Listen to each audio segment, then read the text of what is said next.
수업에 혹시 뭐 늦게 오거나 또는 뭐 부득이하게 수업에 빠지는 날 그러면 이제 그 수업 못 들은 내용들을 어디서 좀 봐야 되잖아요. 그래서 유튜브 선생님이 찍어서 지금 편집해서 올려놨어요. 그래서 윤사탐 치고 들어가요. 윤사탐 치고 딱 들어가면 선생님이 딱 있어요. 아주 멋진 얼굴. 최근 얼굴입니다. 여러분 또 오해하지 말고 아주 최근 아주 멋진 얼굴이 딱 보일 겁니다. 거기 가면 지금 2시간 한 것도 올라가 있고 오늘 한 것도 편집해서 월요일 정도 또 올릴 겁니다. 아시겠습니까? 그래서 윤사탕 치고 들어가시면 되시겠습니다. 쓸데없는 댓글 남기고 마세요. 죽여버릴 거예요. 자, 집중. 자, 그래서 우리 행복을 찾아가야 돼. 행복을 느껴야 되는데, 근데 아까 얘기했어요. 자, 분식점에 가서 이제 우리가 맛있는 분식을 먹을 거야. 근데 우리 모두 분식점에 딱 들어가는 순간, 갑자기 애들이 이제 이구동성으로 나는 돈가스. 닥쳐. 오늘은 날도 이러니까 짜장면이야. 저 이 새끼야. 오늘은 쫄면이야. 각자가 원하는 분식 내용이 다 달라. 그럴 수 있어. 그러니 결론적으로 우리가 이것도 생각해봐. 이 만족감과 기쁨이라고 하는 것들은 굉장히 사람마다 다르다. 당연한 거 아닐까? 결국에는 왜 다를까? 이거는 각자 처한 상황이 달라서 그래요. 각자 처한 상황이 다 달라서 그렇습니다. 이것이 차이가 있다. 여러분, 우리가 이렇게 열심히 공부를 하는 이유는 분명히 있습니다. 무의미한 작업이 아니에요. 오늘 결석한 친구는 분명히 땅을 치고 후회할 겁니다. 내가 누누이 말씀드렸어요. 한번 학교 가보시면 느낌이 확 달라요. 그리고 절대 고등학교 선생님들은 안 친절해요. 아마 속으로 여러분이 욕할지도 몰라요. 짐도 못 빼가지고 막 프린트 이만큼 주고 시험만 본다 이런 선생님도 계실 거예요. 분명히 그럴 겁니다. 그러니까 같이 선생님하고 방학 때 한번 열심히 들어보고 또 열심히 준비를 해서 여러분 각자 최선의 그걸 가지시기 바라는데, 우리가 처한 환경은 달라요. 여러분께 강의도 듣지만 강원도 두메산골에 있는 친구들 학원 다녀? 못 다님으로 인해서 어떤 문제가 생길까? 여러분보다 수능 대비, 대비가 어려울 수밖에 없죠. 그럴 수밖에 없겠죠? 이렇듯 우리가 처한 환경들은 다 다양합니다. 자, 그런데 그래서 우리가 이제 뭐가 필요하냐면요. 그럼 아까 분식점에서 각자 먹자고 하는 게 달라. 그럼 이럴 땐 누구 말 들어야 돼? 누구 말 들어야 될까? 누구 말 들어야 될까? 애매하죠. 이럴 때는 이제 분식점 아줌마 말 들어야죠. 닥쳐 임마. 오늘은 이거밖에 못 만들어. 이거 먹어. 이럴 수 있는 거 아니겠어?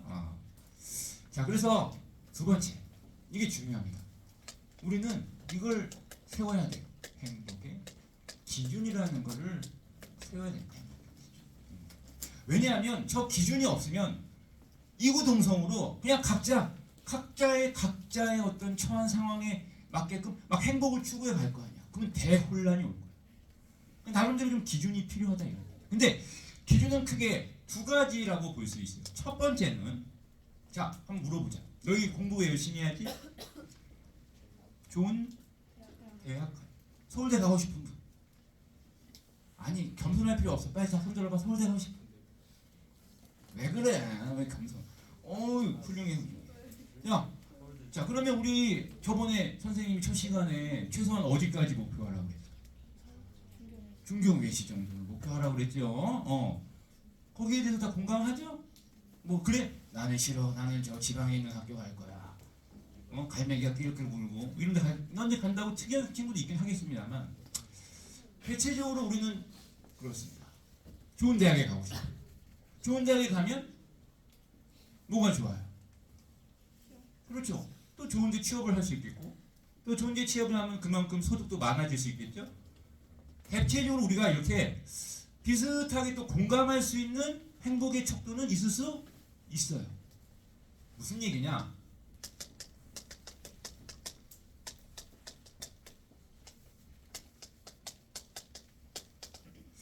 자, 보편적 또는 객관적 기준이라고 불리는 것들은 일정 부분 시대와 지역을 초월해서 인간이 보편적으로 추구하는 어떤 행복의 어떤 척도가 있다는 거야. 예를 들면 뭐 있어? 좋은 집에 사는 거, 주거, 좋은 집, 좋은 집. 또 좋은 직업을 얻는 거. 그리고 또 높은 소득. 그리고 또 건강하게 사는 거. 등등등등 비슷하게 사람들이 공감할 수 있는 그러한 기준들이 있을 수 있겠다. 그렇겠죠? 그걸 우리가 보편적이고 객관적 기준이라고 말하는 겁니다. 우리가 요 단체 알죠? 요 UN 국제연합이라는 단체. 이 단체가 하는 일은 범세계적으로 인류가 모두가 함께 행복하기 위해서 노력을 하는 기구인데, 그러면 아까 얘기했듯이 각자 개별적으로 추구하는 행복의 척도가 아닌 대체적으로 공감할 수 있는 기준을 정해놓고 그 기준에서 일정 부분 그 기준에 미달하거나 그 기준에 턱없이 모자라는 국가 사람들을 좀 도와줍시다 라고 한다고 보면 돼. 그래서 해마다 유엔은 이런 걸 발표해요.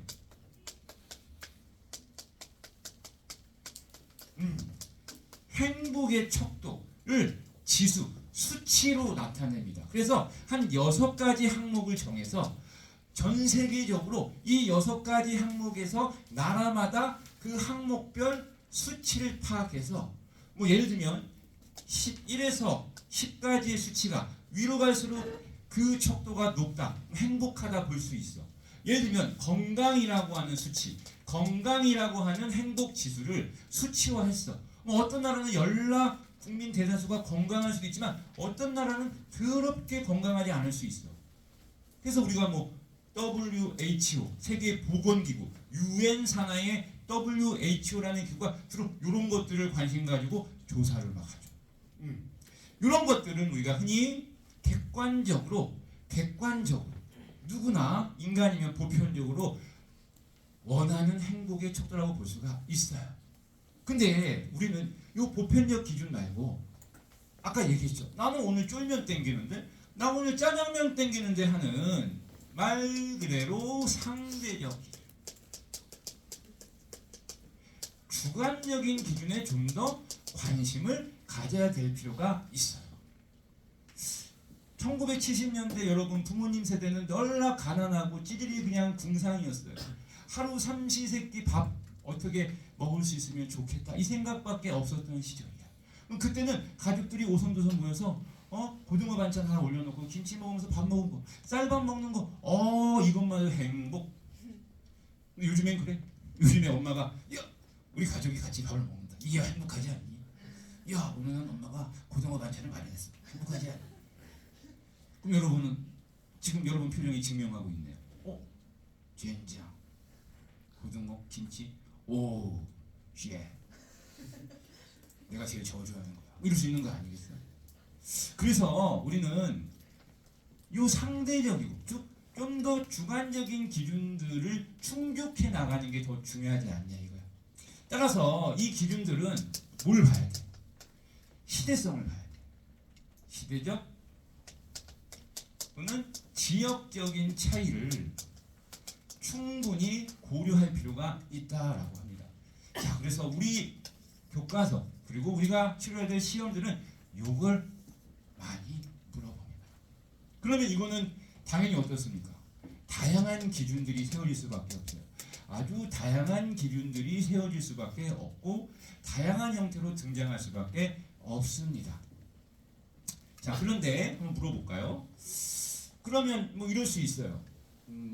나는 방금 높은 소득, 우리 다 나 소득, 나 저기 월급 많이 받고 싶고 장사 잘해서 돈 많이 벌고 싶어요라고 하는 어떤 보편적 기준을 누구나 무시하진 않을 겁니다. 그런데 중요한 건 그 돈을 어떻게 쓸 거야 하고 했는데 누구는 나를 위해서 소비할 거야라는 사람도 있겠지만 또 누구는 나는 기부할 거야 뭐 이런 사람도 있을 수 있겠고 다양한 형태로 돈을 쓰는 방법은 여러 다양할 수가 있겠죠. 또 누구는 난 돈 필요 없어. 난 돈이 중요하지 않아. 이런 분들도 계실 수가 있어. 그래서 기본적으로 우리는 보편적이고 이 객관적인 기준이 중요합니다. 이걸 부정하진 않아요. 하지만 당연히 보편적이고 객관적 기준은 상대적이고 주관적인 기준에 분명히 영향을 끼칩니다. 안 끼칠 수는 없습니다. 안 끼칠 수는 없습니다. 내가 사회복지사가 돼서 나는 봉사하는 삶을 살 거야. 근데 이 사람한테 월급 한 푼도 안 주고 봉사하세요. 그러면 안 되죠. 기본 생계가 유지가 안 되는데. 따라서 객관적이고 보편적 기준은 당연히 나에게 영향을 끼칩니다. 하지만 이건 아닙니다. 같을 수는 없습니다. 누구나 돈을 많이 번다고 행복하다? 그렇게 볼 수는 없다. 영향은 끼치지만 이것이 같을 수는 없다라는 거. 이해되죠? 외울 거 아닙니다. 자, 이제는 본격적으로 이걸 좀 살펴볼게요. 여기 뭐라고 나왔어요? 예하고 예를 좀 살펴볼 거야. 자, 근데 우리는 예가 졸라 어렵습니다. 우리가 지금부터 상대적인 기준에 해당하는 첫 번째 바로 시대적 기준에 따라서 행복의 척도를 한번 파악해 볼 겁니다. 그런데 이 시대라는 말을 썼어. 그럼 시대는 시간의 흐름인데 이걸 또 서양과 동양을 나누어서 봅니다. 그리고 이 중에서 중요한 건 예입니다. 서양 놈들은 옛날부터 이 행복에 대해서 관심이 졸라 많았어요. 어떻게 하면 행복할까에 대해서 그렇게 관심이 많아서 행복론, 심지어 책도 행복론이 있어. 그래서 여기는 사상가들이 엄청, 여러분이 열나시라는 철학자들이 우와 바퀴벌레만큼 많이 나옵니다. 여러분은 얘네들을 정리해야 돼요. 시험에 얘네들이 나와. 좀 있으면 이제 이렇게 들어는 봤는데 이제 실상을 맞닥뜨리면 이제 욕을 하겠죠. 밤에 꿈에 나타납니다. 그 오빠들. 그리고 동양은 상대적으로 행복에 대해서 별로 언급을 안 했어요. 아싸 공부할 게 적네. 그렇죠. 적긴 적어요. 하지만 적지만 또 더럽게 어려운 말을 합니다. 인이 어떻고 불성이 어떻고 무기자연이 어떻고 뻑큐죠. 근데 얘가 어렵습니다. 여러분은 얘가 시험에서도 많이 내고 어렵습니다. 주로 여기는 윤리 철학자들. 여러분 선배들이 공부했던 사탐 과목 윤리라는 과목과 연결돼 있어. 그래서 이제 통사가 수능 과목이 됨으로 인해서 윤리라는 이 전문 과목이 아마 많이 반영이 돼서 어렵게 낼 가능성이 있는데 현재 나온 교과서, 새롭게 여러분이 공부해야 될 교과서의 내용은 깊지는 않아. 근데 깊지는 않은데 평가원에서 내고 있는 예시문항, 수능 예시문항으로 발표한 건 또 졸라 깊어. 뭐 어쩌라는 거야. 그러니까 여러분 이 어른들이 더럽게, 아유 진짜 나도 어른이지만 문제가 너무 많아. 여러분들한테 너무 나쁜 짓을 하는 거야. 자, 뭐 어떠겠어요? 자, 그래서 우리 예를 공부를 해야 됩니다. 그래서 예부터 한번 이제 공부를 해보도록 하겠습니다. 자, 서양 애들부터 한번 살펴보도록 하겠습니다. 근데 얘가 우리 교재이죠. 우리 교재에 나와 있는 수준은 되게 좀 겉핥기로 너무 내용이 좀 얇아서 그래서 프린트 드린 거야. 그래서 사상가들을 좀 더 구체적으로 볼 필요가 있어서 그 프린트를 드린 겁니다. 이 내용들은 우리가 학기 시작하면 선생님이 따로 교재를 만들었을 때 충분히 들어갈 수 있는 내용. 그러니까 우리가 9개 교과서와 그 다음에 아까 말씀드렸죠. 아무래도 수능형 문제가 나오게 되면 수능에 좀 심한 내용들이 들어가 줘야 돼요. 우리 교재는 이투스라는 수능 전문기관이 만들었어요. 그래서 우리 문제 보면은 두 가지 유형이죠. 내신 대비와 1등급. 1등급 대비 문제가 수능형 문제예요. 근데 거기 내용들을 풀려면 이 교과서에 지금 현재 나와 있는 교재 수준 가지고는 해결이 안 돼. 좀 더 딥하게 들어가야 돼. 자, 그래서 지금부터는 프린트를 보세요. 자, 프린트를 보시면, 자, 프린트를 보시면 되겠습니다. 뭐 적을 거 많이 없어요. 형광펜만 딱딱 따라오시면 될 거예요. 먼저 시대적 기준에서 서양 애들부터 보겠습니다. 서양의 관점부터 한번 보면요. 시대순, 자, 선사시대부터 출발하네요. 선사시대부터 출발을 쫙 해요. 그래서 선사시대는 역사 이전, 쉽게 말하면 원시시대야. 여러분, 원시시대가 뭐 하는 곳이야? 야, 원신, 우리 동물이라고 그냥. 그냥 내 친구가 맘모쓰고 내 친구가 릴라고 막 우리 줄넘기 하다가 내 친구 어젯밤에 오늘 아침에 안 보여. 어디 갔어 그러면 걔 어제 공룡에 잡혀 먹혔어. 뭐 이런 시대야 이런 시대. 이런 시대 행복은 딴 거 없어. 그리고 뭐야? 놀다 보니까 막 저 산 위에서 뭐가 불꽃이 막 튀어나와. 저 뭐지? 이러다가 이제 타 죽고 화산 폭발 막. 그래서 이때는 사실상 인간이 인간 스스로가 자기를 보호할 수 있는 힘이 없어. 그러니까 자연재해로부터 그냥 당하는 거야. 그러니까 이때 행복은 아주 되게 단순해. 자연재해로부터 위협으로부터 자기를 보호하고 안전이라고 하는 것이 최우선. 시험에 안 나와. 자, 진짜 이제 우리가 관심 가져야 될 건 바로 여기서부터입니다. 바로 이 고대 사회. 서양이라고 전제를 깔았어. 서양의 고대 사회는 이 나라 그리스는 참 좋을 것 같아요. 전 세계들이 윤리 철학 공부할 때 그리스를 먼저 얘기하거든요. 얼마나 자부심이 강할까? 이 그리스라고 하는 고대 문명, 우리 그리스 문명 중학교 2학년 때 배웠을 거예요.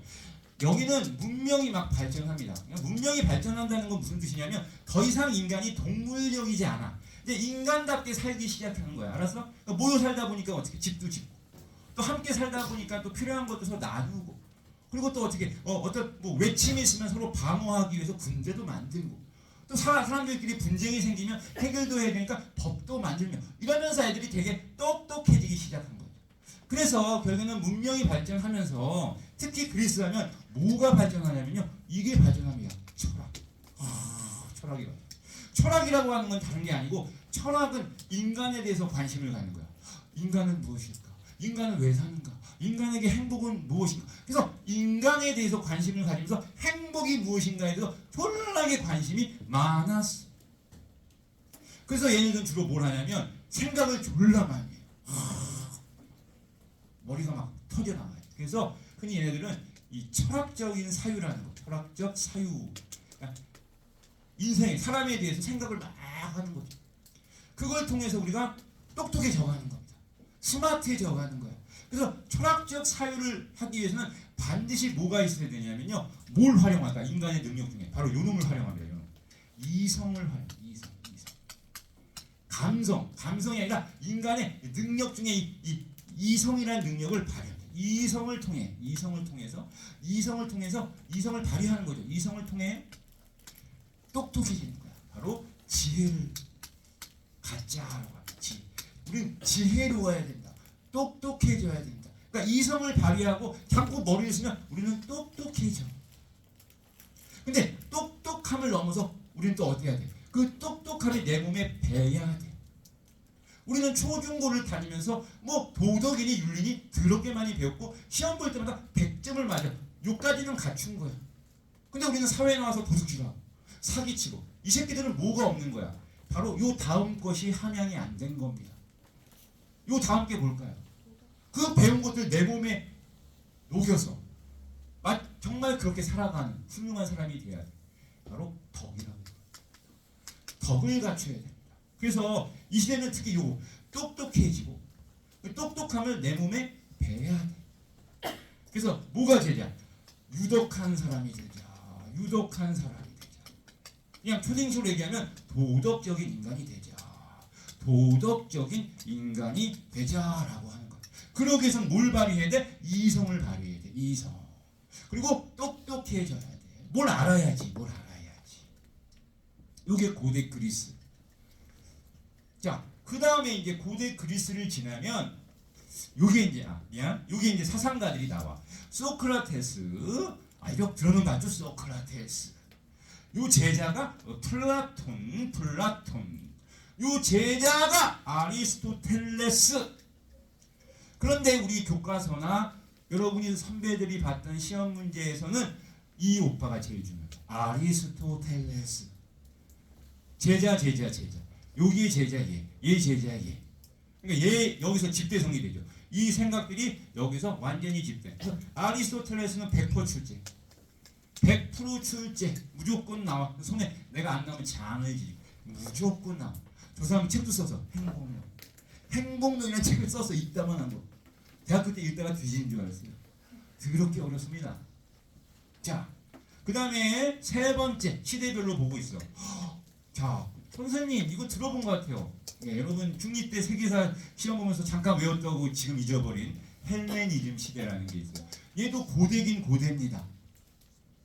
헬레니즘 시대라고 하는 건, 자, 요 그리스 반도가 있어요. 그리스에 이제 수많은 도시국가, 폴리스라고 하는 도시국가가 막 있었어요. 근데 어느 순간부터 이 도시국가가 붕괴됩니다. 그러면서 이 북쪽에 있던 마케도니아라는 나라의 왕이 한 명 있어요. 바로 알렉산더라는 왕이 있어요. 영어식으로 알렉산더라고. 알렉산더. 이 알렉산더 대왕이 힘을 키워가지고 그리스를 먹습니다. 그리고 로마도 먹고 아프리카도 먹고, 그 유명한 이집트의 여왕 클레오파트라고 연분난 아저씨가 이 아저씨. 그 바다 건너 페르시아도 쳐먹고 인도까지 내려가다가 중간에 뒤지죠. 그래서 나름대로 세계 대륙을 먹었던 엄청난 양반입니다. 자, 그런데 이 시대는 왜 우리가 중요하냐면, 생각해 보세요. 이 양반 그렇게 싸움 잘했습니다. 그리고 보통 이렇게 전쟁을 잘하는 사람들은요 되게 잔혹해요. 되게 좀 잔혹하고 무시무시합니다. 그래서 이 시대는요 늘상 전쟁이야. 그리고 보니 사회가 연락 혼란하죠. 사회가 혼란하니까 어때? 불안하죠. 불안하다 보니까 사람들이 어떨까? 두 가지 형태로 바뀌었어. 하나는 막가파. 에이씨, 인생 뭐 있어? 오늘 죽을지 내일 죽을지. 놀아. 쾌락에 빠진 오빠. 쾌락. 그 쾌락에 빠진 오빠들이 누구냐면 바로 에피크로스 학파. 에피크로스라는 사람을 쫓는 사람들을 학파라고 불러. 쾌락주의라고 그래. 이들이 있었고, 이들이 또 한 사람은 정반대입니다. 이럴 때일수록 우리는 정신을 가다듬고 똑바로 살아야 돼. 이런 사람들이 또 있었어요. 그 사람들이 이제 우리가 스토아 학파라고 불리는 오빠들입니다. 이들은 금욕주의 윤리선을 또 주장합니다. 어렵죠. 시험에 이 오빠들은 되게 많이 나와요. 거의 뭐 단골로 나오는 오빠들이 바로 저 오빠들입니다.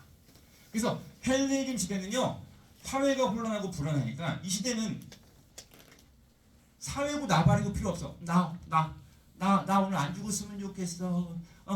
그래서 각자 개인의 안, 심, 임, 명을 추구했다라고 얘기해. 그러니까 불안하지 않고 편안한 상태. 그냥 조용히 살고 싶은 그런 게 되게 강했어요. 자, 그 다음에 저 시대를 지나치면 그 다음에 등장하는 게 이제 중세입니다. 중세 사회. 중세라고 하는 건 이제 서양에서 중세는 바로 그리스도교라는 종교가 지배했던 사회. 요즘에는 뭐 여러분 교회도 잘 안 가고 성당도 잘 안 가고 뭐 절에도 잘 안 가고 뭐 요즘에 잘 안 가죠. 저희 때는 거의 뭐 필수로 하나 꼭 가야 돼요. 뭐 거기 가면 빵 주거든요. 뭐 저는 이제 카톨릭이라는 종교를 믿습니다. 뭐 저는 할머니, 할아버지, 뭐 엄마, 아빠, 삼촌 내내 뭐 다 카톨릭이니 그냥 그 속에서 사니까 가나보다 해서 성당 가. 뭐 그랬어요. 그래서 내내 성당 다니고 뭐 고등학교 때 뭐 카톨릭 학생회에도 막 들고 내내 다녔습니다. 근데 여러분은 이게 그렇지 않죠. 근데 이 시대는요 그냥 죄다 예 그리스도교, 예수 그리스도 들어봤죠? 그리스도. 그래서 이때는 종교가 지배했던 종교사회야. 종교사회. 자, 근데 얘가 좀 어려워. 이 시대의 행복은 뭔지 아세요? 자, 이 시대의 행복은 이 시대의 행복은 좀 어려워요. 신과 하나 될 때 행복한. 신과 하나 될 때 행복한. 뭐예요, 선생님? 신과 어떻게 하나가 돼요? 신과 하나 할 때 우리는 행복해진다라고. 말이 벌써 어렵죠. 신과 어떻게 하나. 자, 여기는 이거 봐야 돼. 얘는 현세, 지금 우리가 호흡하고 있는 이 생, 현세와 죽은 후, 내세 이렇게 얘기합니다. 얘는 이렇게 얘기해. 우리는 내세, 죽은 후에 완전한 행복에 이를 수 있다. 이렇게 얘기합니다. 완전한 행복. 죽은 후에 완전한 행복에 이를 수 있어. 바로 여러분이 들어는 봤을 거예요. 천국에 가요. 천국에 가서 하나님 나라에 들어가서 하나님과 같이 생활하는 이게 우리가 내세에서 이룰 행복이야. 그러기 위해서 현세에서 잘해야 돼. 현세에서 어떻게 잘해야 돼? 꼬박꼬박 교회 나가고 꼬박꼬박 성경책 읽으면서 신앙심을 키워야 돼. 신앙심. 연락의 신앙. 교회에서 하라는 대로 다 해야 돼. 그러니까 삶이 곧 종교야. 알았습니까? 그리고 중요한 게 있어요. 또 하나 뭐가 필요한지 아세요? 열심히 이렇게 내가 종교 활동, 기도 열심히 하면요, 하나님이 내 기도를 들어주고 나를 뭐 해줘야 돼? 하나님으로부터 내가 뭘 받아야 되냐면요, 은총을 받아야 돼. 신의 은총, 신의 은총을 받아야 돼. 그래서 내가 신의 구원을 얻는 거야.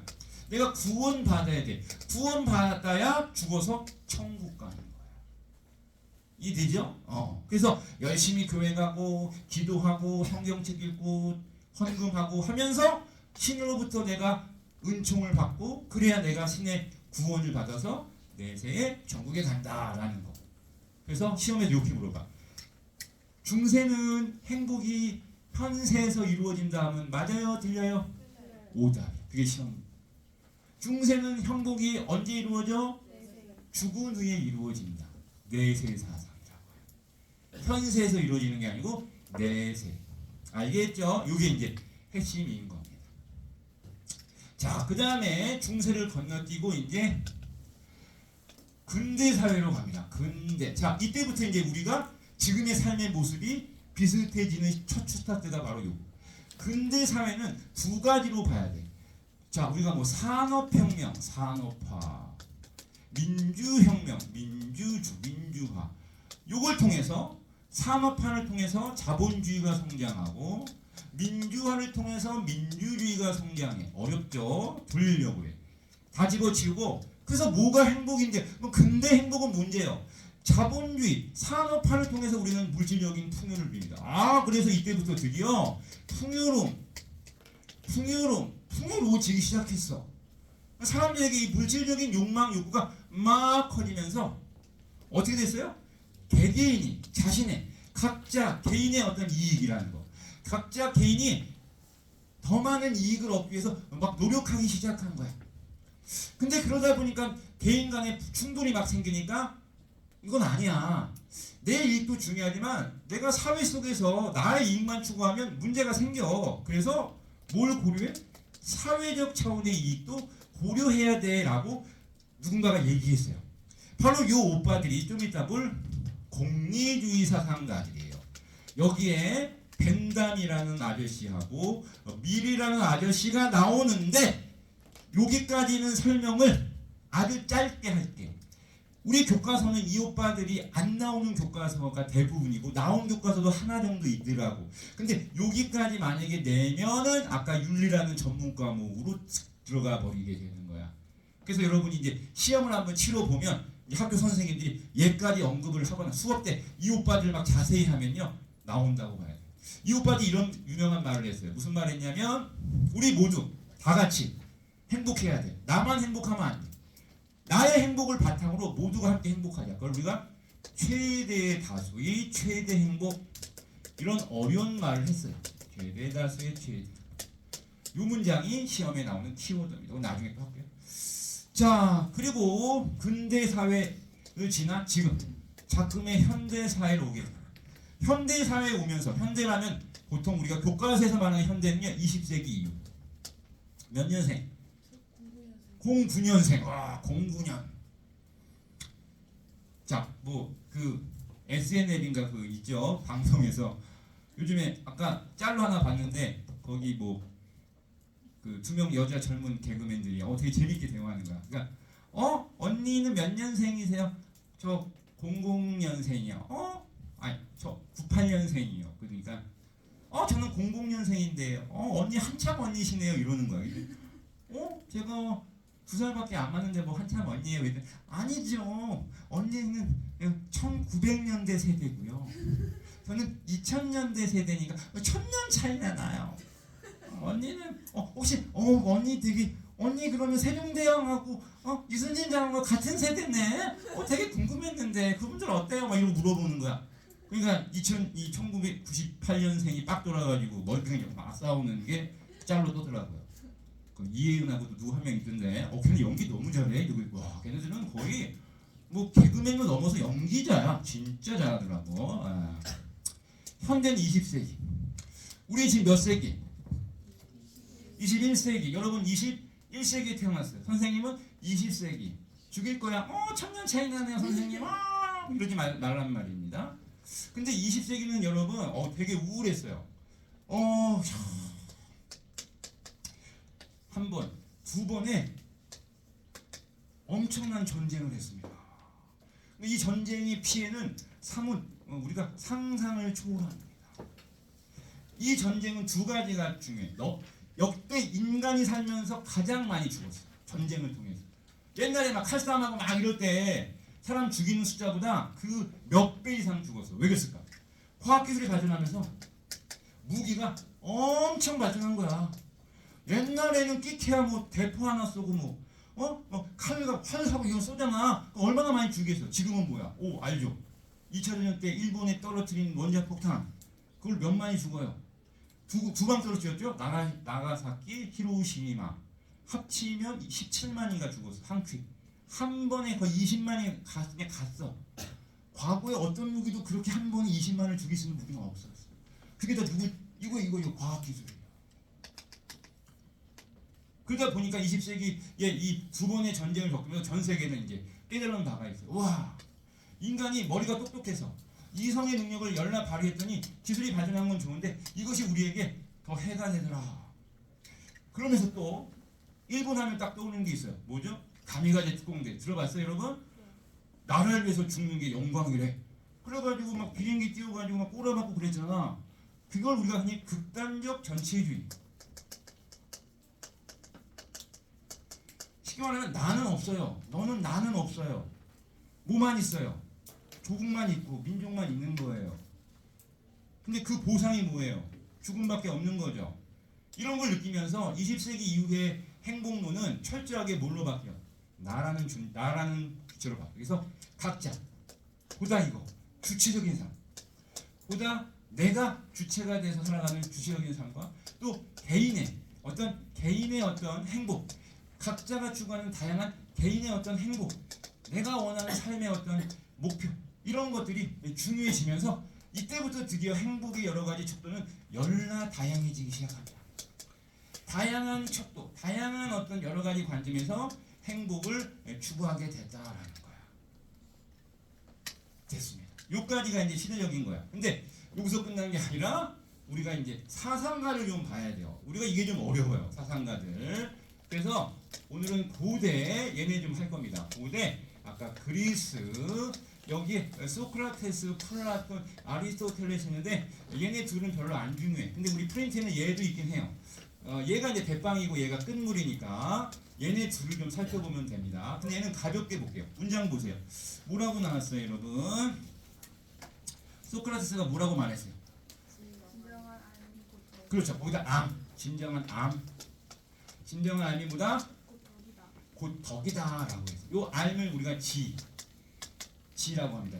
이 지가 바로 지혜의 지자예요. 알았어요? 그래서 이 오빠가 맨 처음으로 지혜를 강조하고 이 오빠가 맨 처음으로 덕을 강조했던 오빠야. 이해됐죠? 자, 그런데 이 영향을 받은 오빠가 플라톤이고 이 플라톤의 영향을 받은 오빠가 바로 이 아리스토텔레스. 그래서 우리는 이 아리스토텔레스를 중심으로 봐야 돼. 아리스토텔레스. 그리스의 대철학자. 엄청 유명합니다. 이 오빠가 이제 이런 얘기합니다. 가장 시험에 많이 나온 핵심 문장이 이겁니다. 인간은 살아가면서 인간의 삶에 있어서 가장 중요한 인간의 삶의 목표. 근데 그 목표도 무슨 목표? 궁극적인 목표라는 게 있대. 궁극적인 목표가 있대.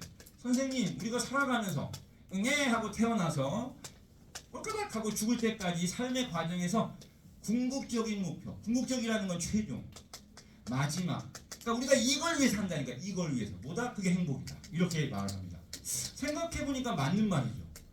맞죠? 공부 열심히 해. 좋은 대학에 가. 좋은 데 취업해. 많은 돈을 벌어. 오케이. 근데 이 모든 것들을 왜 그래야 된다고 물어보면 행복하려고. 귀결이 되네? BC 4세기의 철학자가 21세기를 사는 우리한테도 중요한 얘기를 하고 있는 거야. 대단하죠. 그러네. 우리는 사는 게 결국에는 행복을 위해 사는 게 맞네 라고 하는 거야. 근데 그러면 얘가 말하는 행복은 과연 뭐냐가 이제 중요한 거죠. 얘가 말하는 행복은 뭐냐. 자, 요건 교과서가 없는데 요 얘기는 좀 하고 가야지 이제 이해가 돼요. 여러분, 이 오빠는 이런 얘기를 합니다. 자, 하나 예를 좀 들어볼게요. 여러분, 엘리베이터 타죠. 엘리베이터. 자, 나 17층에 살아. 여러분 뭐 각자 살죠. 솔직히 엘리베이터 타서 거기 타시는 그 같은 라인에 있는 사람들하고 인사하시는 분. 몇 명 있네. 그래. 훌륭하다. 그러면 대부분 인사하면 상대방이 받아줘, 안 받아줘? 근데 받아주는 경우도 있고 쌩 까는 경우도 있어요. 그렇죠? 쌩 까면 연락 뻘쭘하죠? 근데 인사를 맨 처음에 하기까지는 되게 주저주저하죠? 근데 누구는 인사를 하고 누구는 쌩 까. 그러니까 우리가 이런 거야. 우리가 솔직히 용기를 내. 용기. 우리는 살면서 이 용기라는 거, 이거 용기 내기 쉽지가 않아요. 우리가 이 용기를 내는 건 되게 쉬운 얘기가 아닙니다. 근데 누구는 인사를 열심히 합니다. 용기를 내. 근데 걔도 처음부터 그러지 않아. 인사해야지 한 번 해보고 두 번 해보면서 어느 순간 인사를 하게 되는 거지. 그러니까 용기라고 하는 건 누구만이 낼 수 있는 거냐면, 용기라고 하는 게 하나의 덕입니다. 덕. 용기라고 하는 게 하나의 덕이야. 덕은 남들이 가지고 있지 않은 탁월함입니다. 근데 용기의 덕을 가지려면요, 그냥 되는 게 아닙니다. 먼저 용기를 내기 위해서는 우리는 어떻게 돼요? 공부를 좀 해야 돼요. 알았습니까? 내가 이 상황에서 용기를 내려고, 이 상황에 내가 용기를 발휘해야 되겠다는 생각을 해야 된다는 거야. 그래서 아까도 얘기했던 거, 이 오빠도 마찬가지로 우리가 인간이 행복해지려면 먼저 이성, 계속 나옵니다. 이성을 발휘해야 된다. 이성을 발휘해야 된다라고 얘기를 해요. 이성을 발휘해서 결국에는 덕을 갖춰야 된다. 덕을 쌓아야 된다라고 얘기합니다. 이성을 발휘해서 덕을 쌓아야 된다라고 얘기를 한다. 그래서 이 오빠는 우리가 덕을 갖추기 위해서는 이런 이성의 능력을 발휘, 이게 능력이야. 이게 하나의 능력이거든. 이 능력을 제대로 발휘를 해서 우리가 제대로 된 덕을 갖춰야 돼. 근데 심화학습, 요 덕에는 크게 두 가지가 있는데, 지성의 덕이라는 게 있고 품성의 덕이라는 게 있어요. 이게 어렵습니다. 이건 안 써도 됩니다. 요 지성이라고 하는 건 이성의 능력을 발휘해서 우리가 무엇이 도덕인지에 대해서 갖는 도덕적 지식입니다. 말 그대로 공부해서 얻게 되는 거예요. 그러니까 우리 배웠잖아. 엄마가 내 손잡고 엘리베이터 타면 어르신들한테 인사하는 거 배운 거야. 배운 거야. 그렇지? 배웠어. 그리고 그것을 품성, 말 그대로 우리가 말하는 최종적인 덕은 요걸 갖추는 거야. 근데 이걸 배운다고 해서 바로 인사하나? 안 해. 노력해야 돼. 반복하고 연락해야 돼. 한 번 해보고 두 번 해보고 하다 보면 어느 순간 자연스럽게 나는 어떻게 돼? 이 배운 대로 내가 하고 있는 거야. 그걸 우리가 품성의 덕이라고 말하는 거야. 말 그대로 말하면 어떻게 돼? 완전 덕 있는 사람, 완전 덕자가 되는 거야. 덕자. 그래서 그러기 위해서 우리가 어떻게 돼? 이성의 능력을 최대한 발휘를 해야 된다라고 하는 거야. 그래서 키워드만 보면 이성의 능력을 최대한 발휘해서 덕을 쌓아야 된다. 그리고 이런 말을 해요. 덕이라고 하는 곧 영혼의 활동이다. 이런 어려운 말을 합니다. 덕은 영혼의 활동이라는 어려운 말. 거기도 문장이 있는데요. 요건 형광펜치라서요.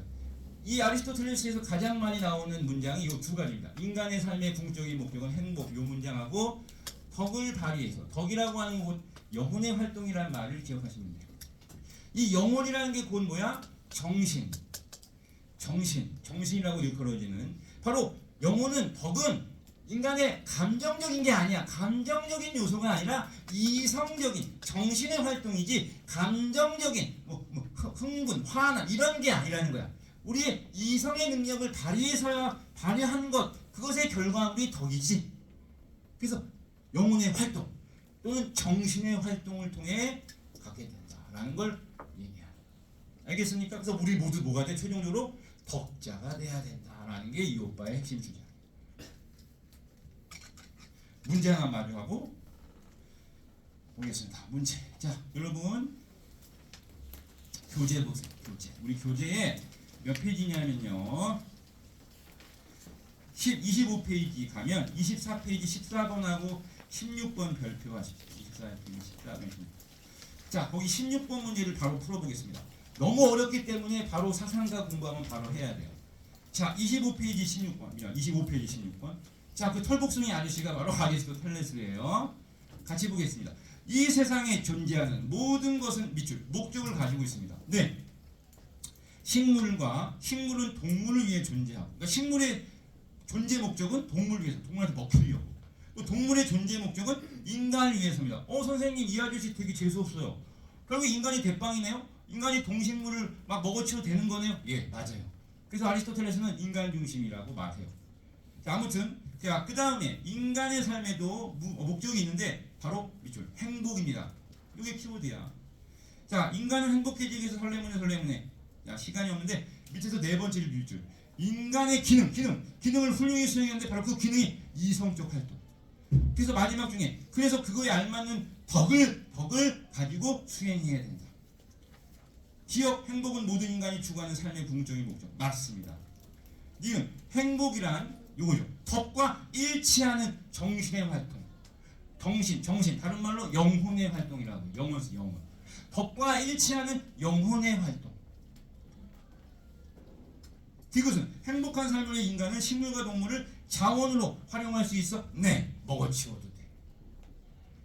기억, 니은, 디귿. 자, 리을 행복에 이르기 위해서 신앙을 통해 완전한 존재인 신과 하나 된다. 이건 중세시대의 행복관. 답은 몇 번? 기억, 니은, 디귿. 4번. 요거 풀어낼 수 있어야 돼. 우리가 지금은 뭐 문제를 막 풀진 않지만 이형 정도 풀어낼 수 있어야 우리는 어느 정도 대비가 되는 겁니다. 할 수 있겠어요? 네. 자, 오늘 아리스토텔레스까지 했습니다. 자, 숙제는 따로 없어요. 그 대신 방금 한 거 좀 복습을 좀 하세요. 아시겠죠? 고생했어요, 여러분.